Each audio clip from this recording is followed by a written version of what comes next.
पूरे देश में अभी एक आवाज उठी महिला सम्मान की। पुरुषोत्तम रूपाला एक सांसद का टिकठार्थी भारतीय जनता पार्टी का राजकोट का। भारतीय जनता पार्टी ने राजकोट से सांसद की टिकट दी। टिप्पणी करता है क्षत्रियाणियों पे, क्षत्रिय महिलाओं पर।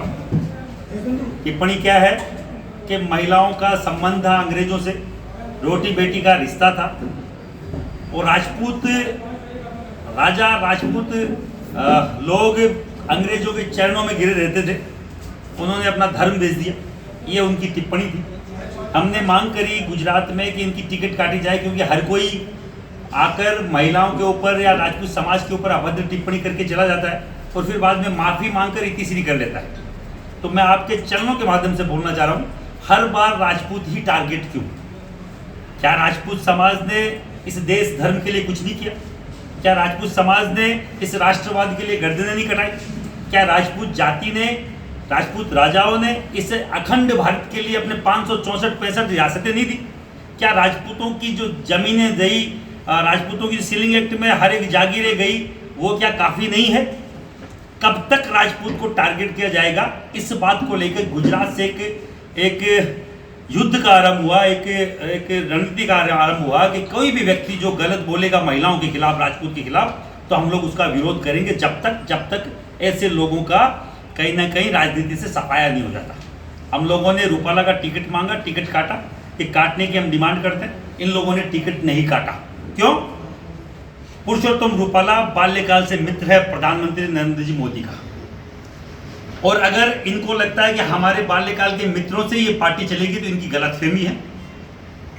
राजपूत भारतीय जनता पार्टी का 80 से 90% तक वोटर है और बूथ एजेंट से लेकर दरी पट्टी बिछाने तक का काम पिछले 40-44 सालों में अगर भारतीय जनता पार्टी के लिए किसी ने किया है तो क्षत्रिय समाज के युवाओं ने किया है। अमेठी आने का पर्पज क्या रहा? चुनाव के 4 दिन पहले आप अमेठी आए हैं, जिला मुख्यालय सहित विभिन्न क्षेत्रों में भ्रमण कर रहे हैं। क्या कहना चाह रहे हैं? किस तरीके से यहाँ के क्षत्रियों को संदेश देना चाह रहे हैं? संदेश मेरा सीधा सा है, जो महिला का सम्मान नहीं करता, हम उस पार्टी का विरोध करते हैं। कौन नहीं करता? भारतीय जनता पार्टी का सांसद का उम्मीदवार महिला का अगर अपमान करता है, उसमें उनके मुखिया अभी तक मुंह नहीं खोलते हैं, तो भारतीय जनता पार्टी के हर एक व्यक्ति का विरोध होगा। आपने महाभारत में देखा होगा, द्रौपदी का चीरहरण हुआ, कौन कौन चुप रहे और किन किन को भुगतना पड़ा। जो जो चुप रहेंगे उनको भुगतना पड़ेगा। मुखिया है, उनको बोलना पड़ेगा महिला सम्मान के ऊपर। अगर देश के मुखिया जो प्रधान सेवक हैं, अगर उस पर माफी नहीं मांगते, उस पर कुछ 2 शब्द नहीं बोलते, तो हमें लगता है कि जिस पार्टी को हमने समर्थन दिया है और जड़ खरीद गुलाम की तरह हम लोग जिस पार्टी के लिए अब तक लगे हुए हैं, वो पार्टी अगर हमें केवल और केवल मजदूर समझती है, केवल दरी पट्टी बिछाने वाला केवल कारिंदा समझती है, तो उनकी गलतफहमी है। राजपूत समाज अब की बार पूरे देश में इस चीज का ऐलान कर रहा है कि हम लोग भारतीय जनता पार्टी के खिलाफ हैं। और यहाँ स्पेशली इसलिए आए हैं, जो आप बार बार पूछ रहे हैं, एक महिला होकर और महिला सम्मान की बात अगर संसद में नहीं करती है, अपने सरकार के नुमाइंदों के सामने नहीं करती है, तो उस महिला को यह बात बोलने का कोई हक नहीं कि हम महिलाओं के सम्मान की लड़ाई दिल्ली में लड़ते हैं। और जिस महिला सम्मान की बात ये स्मृति ईरानी जी यहाँ करती आई है, और जो बार बार आडंबर करती है कि हम महिला सम्मान की बात कर रहे हैं, हम महिलाओं के उत्थान की बात कर रहे हैं, तो क्या राजपूत महिलाएं नहीं है? जिन क्षत्रियों ने गर्दन कटवा ली, जिस क्षत्रियों ने जोहर कर लिए, वो क्या महिलाएं नहीं है? किस तरीके के दोहरे मापदंड आप अपना रहे हो? और भारतीय जनता पार्टी के हर एक नुमाइंदे से बोलना चाह रहा हूं, यहां हम लोग इसलिए नहीं आ रहे थे कि कहीं ना कहीं योगी आदित्यनाथ के कारण से राजपूत समाज के मन में कहीं ना कहीं एक सॉफ्ट कॉर्नर है। पर जिस तरीके से बाबा योगी आदित्यनाथ को काटने की कोशिश की जा रही है, हमारे वहां वसुंधरा राजे का सफाया कर दिया गया, हमारे पड़ोसी राज्य में शिवराज सिंह को हटा दिया गया, हमारे हरियाणा में खट्टर साहब को हटा दिया गया, रमन सिंह की क्या हालत करी आप लोगों को मालूम है।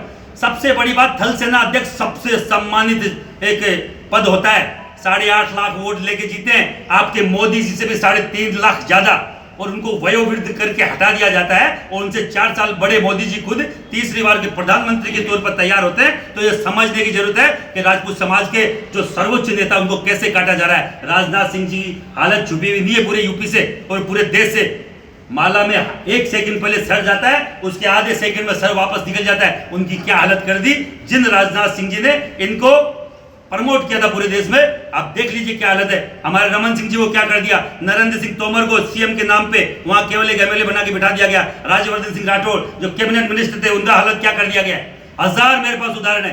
राजपूत समाज के सर्वोच्च नेतृत्व काटा जा रहा है, महिलाओं को हर दिन प्रताड़ित किया जा रहा है, राजपूत समाज के हर दिन आक्षेप लगाए जा रहे हैं। और मैं आपको बोलना चाह रहा हूं, क्या दिया है आप मुझे बताइए। आप इन 10 सालों में हमें केवल प्रताड़ना की राजपूत समाज को आज तक कुछ नहीं मिला है। और हम लोग जो जड़ खरीद गुनाह में समझते हैं, क्योंकि हम कोई जैसे कांग्रेस का मुसलमान होता है, हम भाजपा के मुसलमान नहीं है।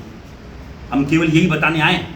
अब की बार स्मृति ईरानी जी जो नहीं बोल पा रहे हैं, मुंह में दही जमा रखा है, उनको बोलना पड़ेगा, नहीं तो हमारा समाज का युवा बाकायदा बोलेगा। यहाँ पे क्या हाल हुआ आपको मालूम होगा। हमारे यहाँ के नेता हैं दीपक सिंह, एमएलसी है यहाँ के, 307 का मुकदमा दर्ज कर दिया गया झूठा, और कोई बोलने को तैयार नहीं। क्यों? बीजेपी के खिलाफ कर रहे हैं, क्यों नहीं करेंगे। मैं कर रहा हूं, मुझ पे मुकदमा दर्ज कीजिए। प्रेस कॉन्फ्रेंस के आप मुझे बताइए, प्रेस के आप लोग हैं चौथा स्तंभ है, क्या जरूरत पड़ती है किसी का प्रेस कॉन्फ्रेंस करने के लिए किसी परमिशन की, और वो भी आचार संहिता में। मुझे अगर परमिशन लेनी होगी तो मैं चुनाव आयोग से लूंगा। यहाँ का प्रशासन मुझे नहीं रोक सकता, यहाँ की सरकार मुझे नहीं रोक सकती। किस तरीके के आप ये हिटलरशाही लगा रखी है। छोटा सा एक हमारे समाज का भी एक प्रोग्राम था, उसके लिए मंदिर का प्रोग्राम था, उसके लिए परमिशन के लिए यहाँ का डीएम मना कर देता है। 3-3 दिन से मेरे पदाधिकारी बैठे हुए। क्या घूमने की अनुमति नहीं है? क्या ये पाकिस्तान में आता है? क्या हमारे भारत का टुकड़ा नहीं है? इस तरीके के ये राजपूत पे ना करें। मैं बोल रहा हूं फिर बार बार, ये राजपूत करनी सेना, राजपूत समाज का युवा संगठन सबसे बड़ा। अगर करनी सेना के साथ दमनकारी नीति अपनाई गई तो हम लोग सड़कों पे आए। जहां जहां ध्यान रखना, झोपड़ा साफ कर दिया।